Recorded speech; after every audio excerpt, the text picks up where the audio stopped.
pallet. You're gonna open your bag. You're gonna grab your pork chop. These are already pretty flat, so you're not gonna wanna flatten them too much. You're gonna want about a 1/4 inch thickness, or a little thinner than that.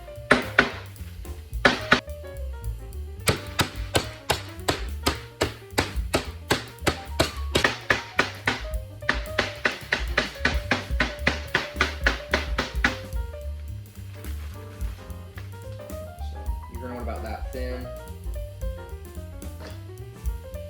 And like I said, they're already pretty thin. These are just regular pork chops that I got at the store for about $3 for all of them. You're going to want to flatten them out just a bit. Now we're going to get our Tupperware containers out. You're going to need 3. So you need 1 for the flour, 1 for the breadcrumbs, and 1 for the egg. So what you're going to do is you're going to season your breadcrumb. So I'm using just some black pepper. I'm going to go heavy with it because it's not all going to stick. Your favorite Cajun seasoning, or if you don't, just have like cayenne pepper, paprika, onion powder, and garlic. Okay, and you're going to do a dash of hot sauce to the egg.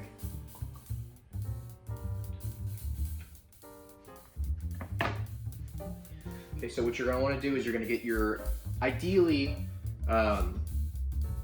a lot lower sided than this, but you're gonna want something sturdy, so like cast iron, enamel.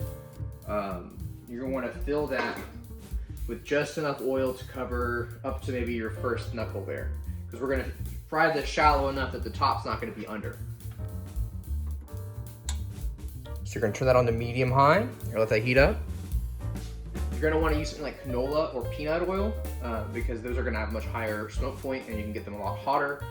If you use butter or olive oil, it's going to smoke and burn by the time that you're getting the temperature that you need to fry these at. Now, if you're doing this on a stovetop, if you don't have a high-walled cooking vessel here, you're going to get a lot of splash everywhere. So you're going to want to be careful. Don't cook it too super hot.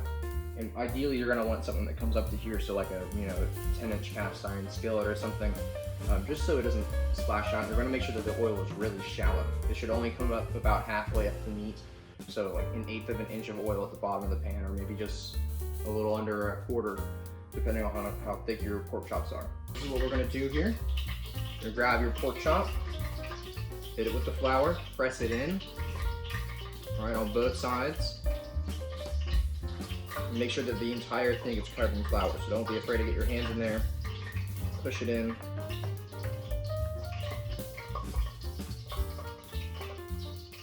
You're going to get your table a bit messy, don't worry about it. So this is what it's going to look like on both sides.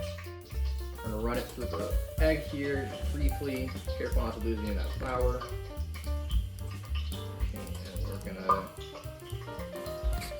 transfer this over to the breadcrumbs. You're going to do the same thing with the flour. You're going to push it in. Get a nice even coating on the sides.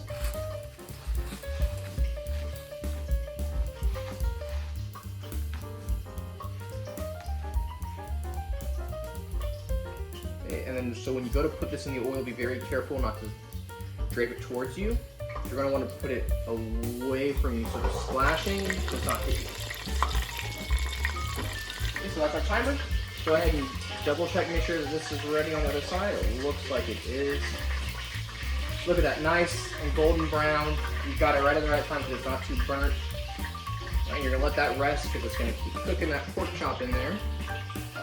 And we're going to go on to the next one.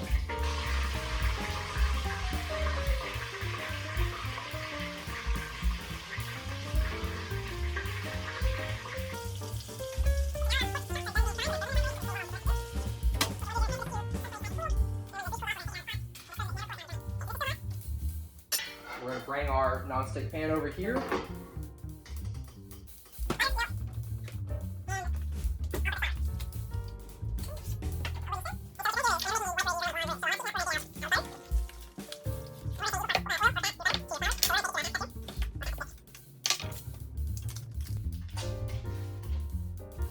There you go.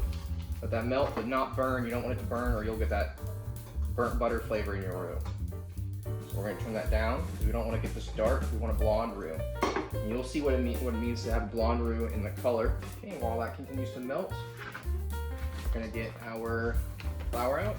And so I put in a half a cup of butter. So what we're gonna need is a half a cup or a little less of flour.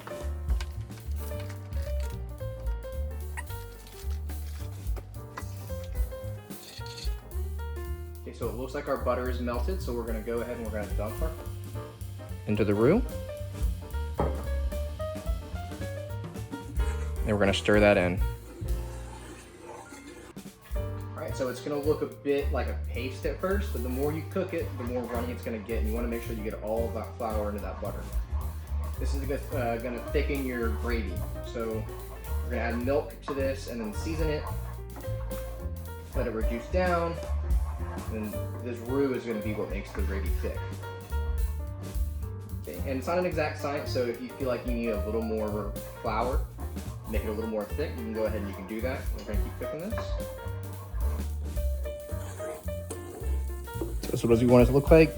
You push your spoon through it, you want it to slowly fill in that gap. So that's perfect. You don't want to cook this on too high of a temp, otherwise it'll make it dark. Okay, be very careful when you're gonna add your milk. I don't really do an exact measurement here, but just a little at a time, keep stirring it in until you get to the consistency that you want. You want to be careful, because this could also spit back up at you. It is oil and flour and they're hot. So keep adding that milk until the roux incorporates it. It's gonna look a lot like, kind of like grits. It's gonna be lumpy for a little while until you add enough milk. Season it to taste. I like a lot of mine.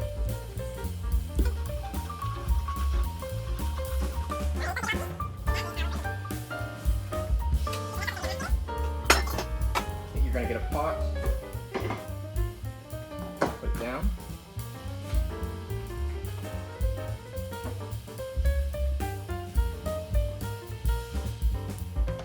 You're gonna want to just basically follow the instructions on the back of the box here. So we're gonna make 2 servings. We're gonna need 2/3 cups of water, a tablespoon of butter, a 1/3 cup of milk, and 2/3 cup of potatoes here.